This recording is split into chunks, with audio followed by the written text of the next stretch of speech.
हर एक पल हमें मंजिल की ओर ले जाता है और आज मंजिल पाने का सही वक्त प्रारंभ हो चुका है। ठीक 3 अक्टूबर से ये प्रारंभ हो करके लगभग 27 दिसंबर सन 2024 तक रहेगा। वास्तव में क्या है शनि राहु का तांडव जो इस समय पर मचने जा रहा है हमारे जीवन में? क्या इसका प्रतिफल होगा? कौन से इसके उपाय होंगे? इस बारीकियों को हम समझने जा रहे हैं। यदि आपने इसे समझ लिया, जान लिया, तो निश्चय मानिए कि सफलता शीघ्र अतिशीघ्र प्राप्त हो सकती है।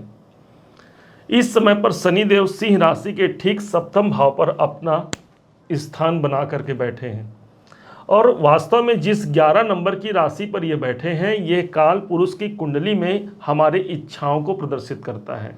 शनि हमारे कर्म हैं और 11 नंबर की राशि इच्छाएं हैं और इस कारण से हमारी इच्छाएं, हमारी आकांक्षाएं काफ़ी अधिक बढ़ सकती है इस समय पर। चूँकि जनवरी सन 2023 से आए हुए हैं, तो देखिए जरा कहाँ कहाँ शनि की दृष्टि है, कहाँ कहाँ आपकी इच्छाओं को बढ़ा रहे हैं। तो क्या राहु के नक्षत्र पर जाकर के वो इच्छाएं क्या सीमित रहेंगी? और वास्तव में यदि वो इच्छाएं बनी भी हुई हैं तो क्या वो पूर्ति होंगी? सबसे बड़ा एक सवाल निकल करके आता है। अंतिम 3 महीने का समय बचा हुआ है। शुरुआत में कितना जोर शोर से हमने अपने इस समय का शुरुआत किया था, इस साल का शुरुआत किया था। शनि देव के पास जो दृष्टि है इसके अनुसार ठीक ये नवम भाव को देख रहे हैं और नवम भाव की से संबंधित आपकी इच्छाओं को भी शनि देव व्यक्त कर रहे हैं।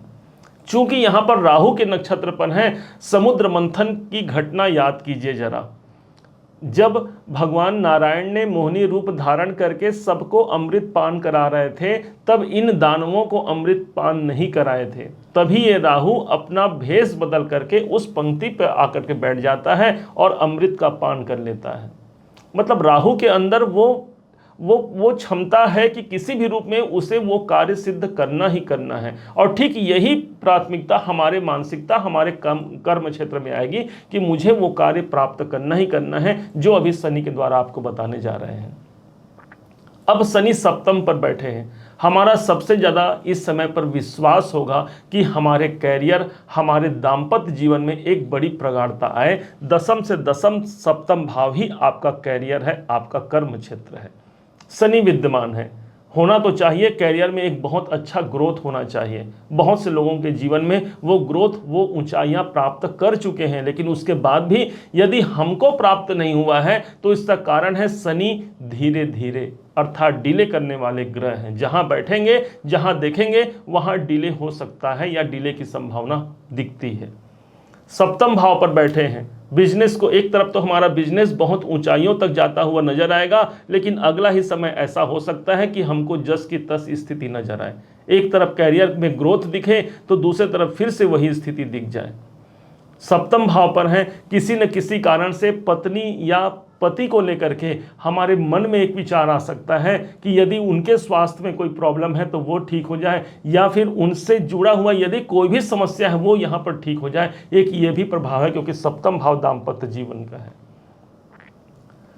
अब यहीं से शनि देव तीसरी दृष्टि से देख रहे हैं भाग्य के स्थान को। भाग्य की जागृति कब होगी? हमको भाग्य का उन्नति तो दिख रहा है, लेकिन उस भाग्य में विलंब भी काफी मजबूती से बनी हुई है। शनि विलंब के कारक हैं। इस स्थिति को मेंटेन करने के लिए धीरज धर्म मित्र अरु नारी आपद काल परखियहि ही चारी कहा गया है।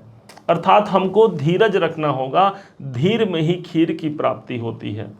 और जिसने इस धीरज को रख लिया, समझिए शनि देवता को उसने प्रसन्न कर लिया। उनको यूज करके वो अपने कैरियर को एक नेक्स्ट मुकाम तक पहुंचा सकते हैं, जो शनिदेव स्वयं की अपनी राशि पर सप्तम भाव पर विद्यमान है। अब यहीं पर जैसे ये राहु के नक्षत्र पर जाते हैं, राहु इस समय पर बैठे हैं अष्टम भाव पर, जो कि रुकावट का स्थान भी है। लेकिन भूलिएगा मत, अष्टम भाव आपके जीवन में बड़े परिवर्तन को ही प्रदर्शित करता है।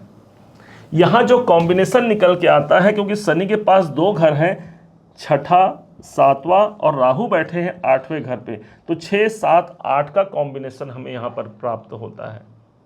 छठा घर है आपके नौकरी का, आपके मेहनत का।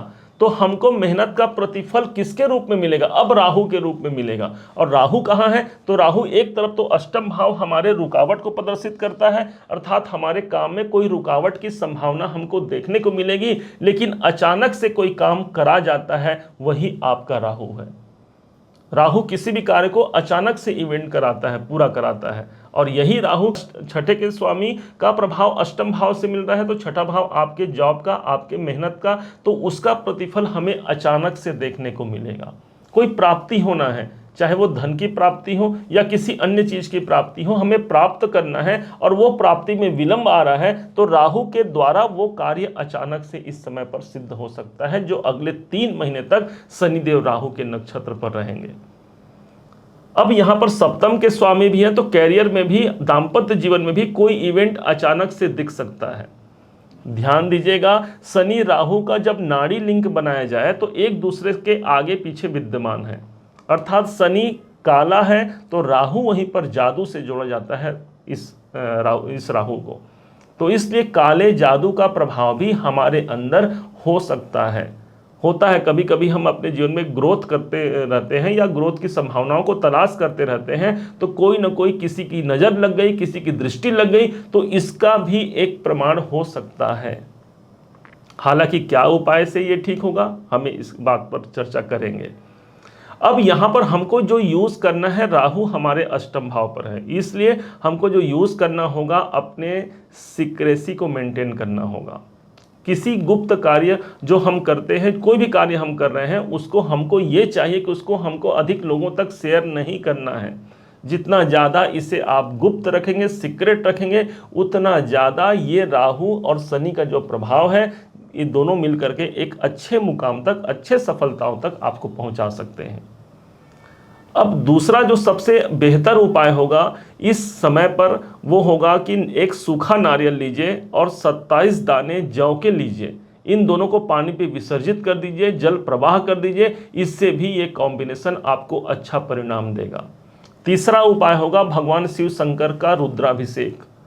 रुद्राभिषेक करिए, स्वयं कीजिए या किसी ब्राह्मण को बुला करके करवाइए। घर पे शिवलिंग यदि प्रतिष्ठित है तो उस पर जलाभिषेक कीजिए। निश्चय मानिए, भगवान शिव शंकर भावी मेट सकत त्रिपुरारी, अर्थात उनके हाथ में ये सामर्थ्य है, भगवान भोलेनाथ के हाथ में, कि किसी भी सिचुएशन को वो चेंज कर सकते हैं। तो फिर ये शनि राहु केतु का क्या प्रभाव दिखेगा? तो इसलिए उनके कृपा को प्राप्त कीजिए, उनके शरण पर जा करके अपने कार्य को मेंटेन कीजिए। और यदि विलंब हो रहा है तो यही समझिएगा कि सामने यदि कोई अच्छाई नहीं है, इसलिए हमारे परमात्मा ने उस कार्य को रोक दिया है। और ये जब हम इस बात को लेकर के चलते हैं तो निश्चय मानिए सफलता का मुकाम हमको जरूर प्राप्त होता है। उम्मीद है आप सबने इसे समझा, आप सबने इसे जाना है। यदि आपने इसे समझा है, जाना है, मेरे समझाने का प्रयास यदि आपको सार्थक लगा हो, मेरे समझाने का तरीका यदि आपको सार्थक लगा हो, तो अपना प्यार भरा लाइक और कमेंट करना कभी मत भूलिएगा। और हाँ, यदि अभी तक आपने चैनल को सब्सक्राइब नहीं किया है, सब्सक्राइब जरूर कीजिएगा। पुनः एक बार फिर आप सभी का दिवस बहुत मंगलमय हो, इन्हीं शुभकामनाओं के साथ। जय श्री राम।